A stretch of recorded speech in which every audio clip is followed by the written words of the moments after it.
Connecting Ramp with your accounting provider like QuickBooks takes only a few clicks and minutes to set up.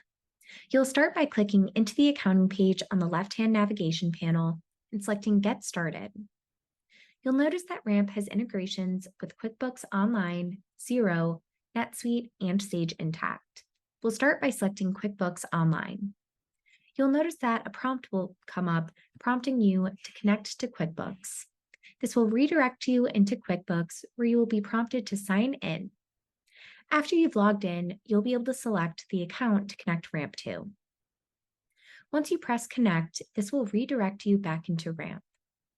You'll first be prompted to create a liability account within Ramp.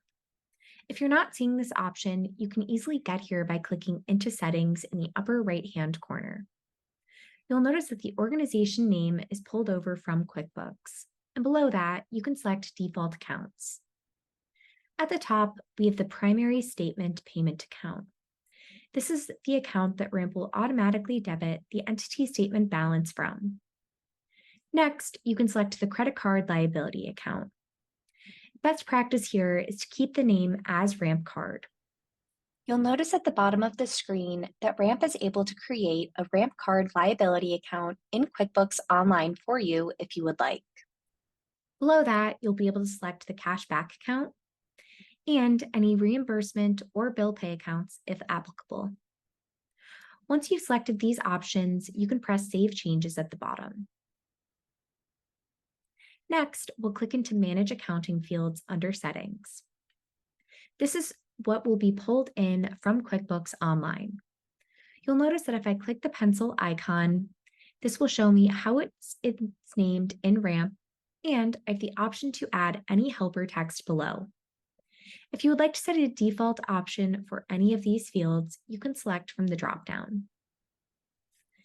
You can make fields visible or hidden on the organization or criteria level. If you would like to do so on the organization level, you can select the pencil icon at the top and toggle fields on or off depending on if you'd like them to be visible or hidden.